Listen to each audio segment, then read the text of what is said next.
नमस्कार दोस्तों, आपका स्वागत है स्टोरी हाउस में। आज मैं आपको सुनाने वाली हूँ 9 लाइव्स किताब का दूसरा भाग। किताब के पहले भाग को सुनने के लिए डिस्क्रिप्शन बॉक्स में दिए गए लिंक पर क्लिक करें। तो चलिए शुरू करते हैं।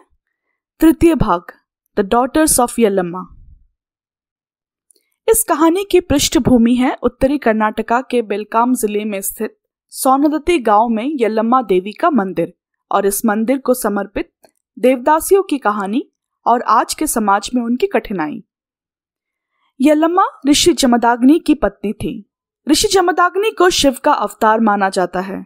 उनके पिता कश्मीर के राजा थे, जिनके महायज्ञ के दौरान यज्ञ की अग्नि से ऋषि जमदाग्नि का जन्म हुआ। ऋषि अपने पत्नी और 4 बेटों के साथ सौनदती में एक झील के किनारे आश्रम में रहते थे। ऋषि कठोर तपस्वी थे और अपने पुत्रों के जन्म के बाद उन्होंने अनगता का वचन लिया। हर दिन यल्लम्मा अपने पति के तपस्या के लिए रेत का घड़ा बनाकर उसमें पानी ले आया करती थी। एक दिन जब वो पानी लेने गई तो उन्होंने एक गंधर्व को अपने पत्नी के साथ प्रेम संबंध में विलीन पाया। ये देखकर उनके मन में भी इच्छाएं जाग उठी, जिसके परिणाम हेतु वे रेत से घड़ा बनाने में असफल रहीं। काम वासनाओं के इच्छा स्वरूप यल्लम्मा अपने एकाग्रता की योगिक शक्तियों को खो चुकी थी।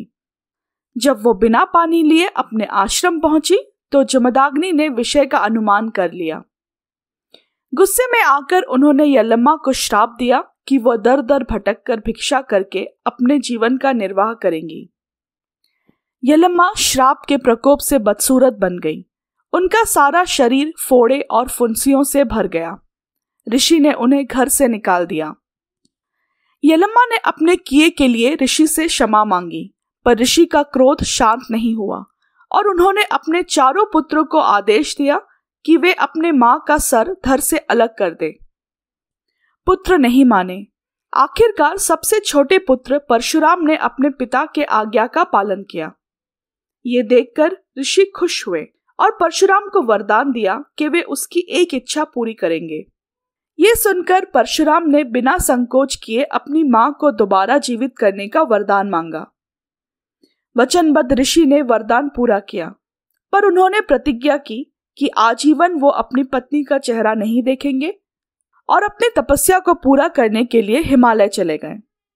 इस कहानी के परशुराम महाभारत के परशुराम हैं, जो कर्ण के गुरु थे। इस कहानी में भी रामायण की तरह यल्लम्मा जैसे सीता पर व्यभिचार का आरोप लगाकर उनके पति उन्हें त्याग कर देते हैं। यल्लम्मा की तरह उनके मंदिरों को समर्पित देवदासियों की भी अवस्था आज के समाज में कुछ ऐसी ही है। ये कहानी ऐसी ही एक देवदासी रानी बाई की है। 6 साल की उम्र में रानी के माता पिता ने उसे यल्लम्मा देवी के मंदिर में देवदासी बनने के लिए समर्पित कर दिया। रानी का परिवार गरीबी से गुजर रहा था। उसे समझाया गया कि देवदासी बन जाने से उनकी अवस्था सुधर जाएगी। छोटी सी उम्र में रानी को समझ नहीं आया कि कहां से और किस तरह रानी को पैसे मिलेंगे। रानी के रजोदर्शन अर्थात प्रथम माहवारी के पश्चात उसका परिवार उसे उसके बहन के ससुराल ले गए और वहां जाकर रानी को 500 रुपए के बदले एक चरवाहे को बेच दिया। रानी को इस बात की खबर नहीं थी। रात होते ही उसके माता पिता उसे उसके मौसी के पास छोड़कर चले गए। रात में वो चरवाहा आया और रानी के साथ जबरदस्ती करने लगा। रोने चिल्लाने पर उसकी मौसी ने कहा कि वो देवदासी है और ये करना उसका धर्म है और कर्तव्य भी। उस रात किसी ने उसकी मदद नहीं की। इस घटना के पश्चात अगले 2 साल तक वो खेतों में काम करके पैसे कमाती रही और यौन व्यापार करने से मना कर दिया। उसकी मौसी, जो खुद एक देवदासी थी, रानी को बॉम्बे दिखाने का झांसा देकर उसे बॉम्बे ले गई और वहां एक वैश्यालय में घरवाली नामक एक महिला को बेच दिया। घरवाली ने रानी से कभी भी किसी भी प्रकार की जबरदस्ती नहीं की।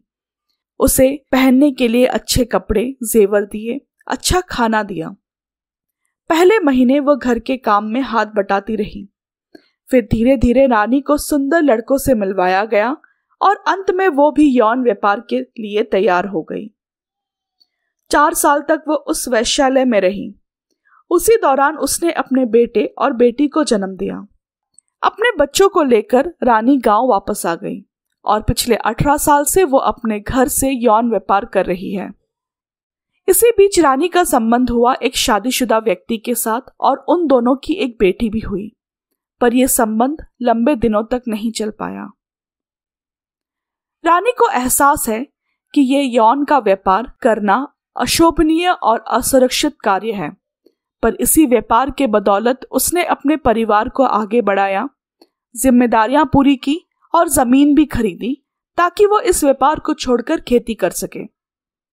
रानी की बेटियों के बारे में पूछने पर पता लगा कि दोनों बेटियों की किसी न किसी कारणवश शादी ना होने के वजह से उन्हें भी देवदासी बनने के लिए समर्पित कर दिया गया।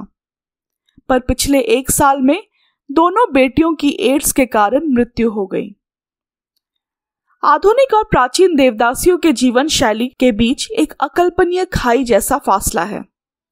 आज के युग में देवदासियों का सरल अर्थ है सेक्स वर्कर। ये महिलाएं ज्यादातर समाज के निचली जाति से हैं या फिर परंपरागत रिवाजों की वजह से देवदासी बना दी जाती हैं। मध्यकालीन युग में अधिकतर देवदासी भव्य परिवारों की महिलाएं, चोल राजवंश की राजकुमारी या फिर युद्ध में बंदी बनाए जाने वाले दासियों को बनाया जाता था। आज के मुकाबले प्राचीन जमाने की देवदासियां शिक्षित एवं कवियों के रूप में जानी जाती थी। देवदासी का अर्थ है देवों की सेवा करने वाली महिलाएं। इस प्रथा के अनुसार कुछ चयनित महिलाओं को आजीवन मंदिर की सेवाओं के लिए समर्पित कर दिया जाता था।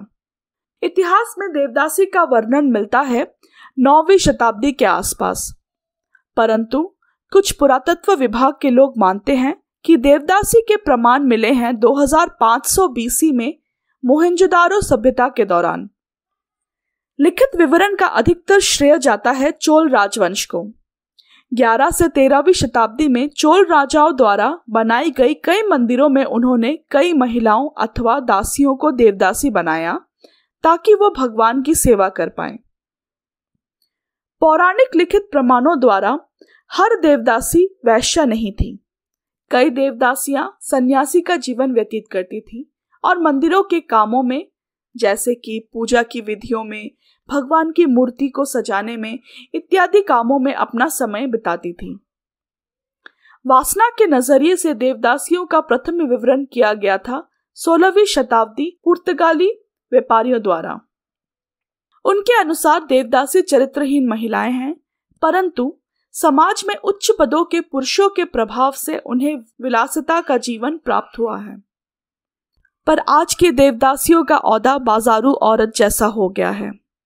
लेखक मानते हैं कि उनके इस प्रतिष्ठा में गिरावट का कारण है कुछ समाज सुधार कार्य, जिन्होंने क्रमिक विधानों द्वारा देवदासी प्रथा को समाप्त करने की कोशिश की, परंतु विपरीत फल स्वरूप देवदासियों को मंदिरों से निकाल दिया गया और उनसे जुड़े उनके सामाजिक, आर्थिक एवं आध्यात्मिक गरिमा को भी छीन लिया गया।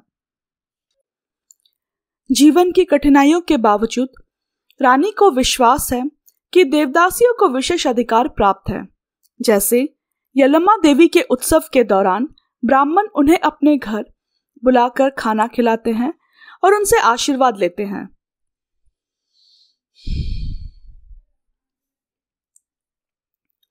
देवदासियों को आज भी कई लोग सौभाग्यशाली मानते हैं।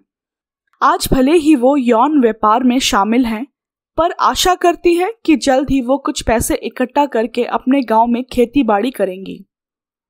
इसके पश्चात लेखक बेलगाम में एक एनजीओ के प्रोजेक्ट मैनेजर से मिलते हैं। ये एनजीओ एड्स से पीड़ित देवदासियों की मदद करता है।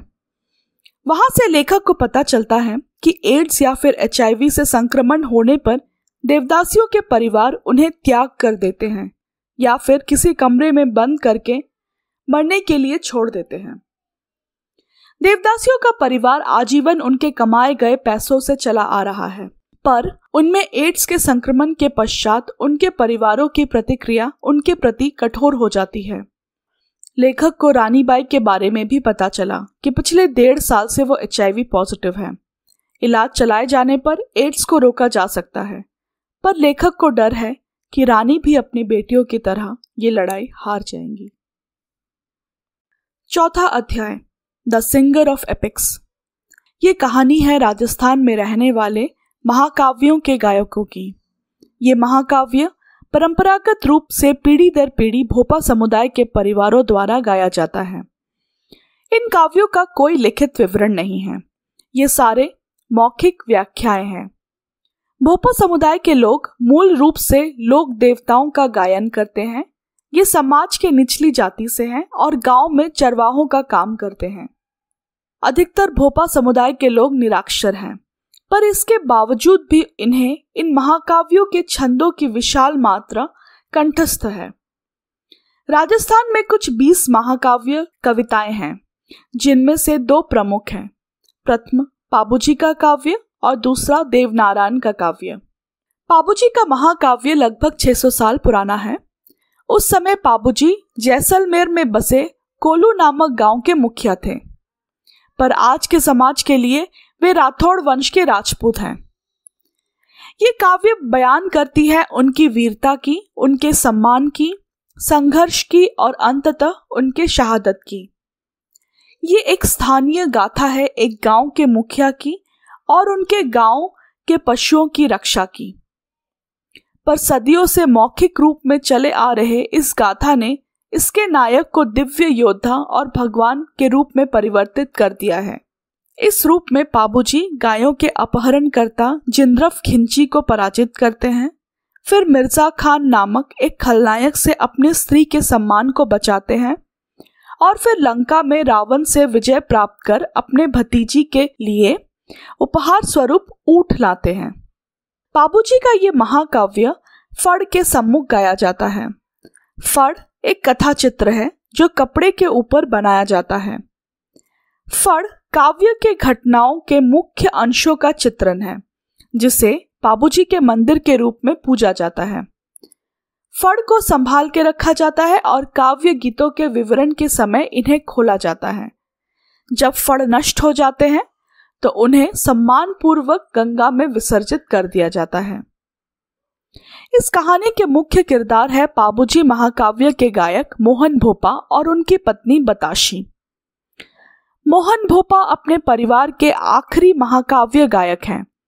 उनका परिवार पीढ़ी दर पीढ़ी इस महाकाव्य को गाकर लोगों के बीच इसे जीवित किए हुए हैं। मोहन भोपा का गांव पाबूसार है, जो राजस्थान के नागौर जिले में बसा हुआ है। पाबूसार गांव एक छोटा सा नकली स्थान है इस बड़े से रेगिस्तान में।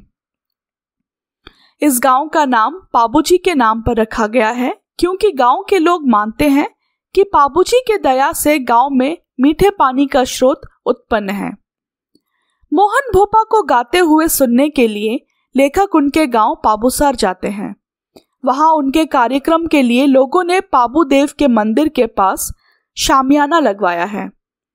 पाबूजी की कथा सूर्यास्त के पश्चात प्रारंभ की जाती है और इसे शुरू करने से पहले फड़ की पूजा की जाती है और फिर मोहन अपने रवनहट्टा को बजाकर अपनी पत्नी बताशी के साथ मिलकर इस गाथा को गाकर सुनाते हैं। मोहन भोपा के पिता गिरधारी भोपा अपने समय के प्रसिद्ध महाकाव्य गायक माने जाते थे। उनका परिवार नायक जाति से है, जिनकी पूर्वज पाबूजी के घोड़ों की रखवाली किया करते थे। भोपा गायक बनने के लिए जरूरी है महाकाव्य को कंठस्थ करना, रवनहट्टा बजाना, फड़ को पढ़ना और अपने गाए जाने वाले गीतों के सुरों पर नृत्य करना। मोहन अपने 4 भाइयों में सबसे छोटे थे, पर उन्हीं में भोपा बनने की प्रतिभा थी। आज मोहन के 5 बेटे हैं, पर उनमें से एक ही बेटा इस शैली में पारंगत है। मोहन ने ये कला अपने पिता से सीखी, पर फड़ की कहानियों को गाने के लिए एक साथी की जरूरत पड़ती है और मोहन को ये साथी मिली अपने पत्नी बताशी में, जो मोहन के साथ फड़ गाया करती हैं।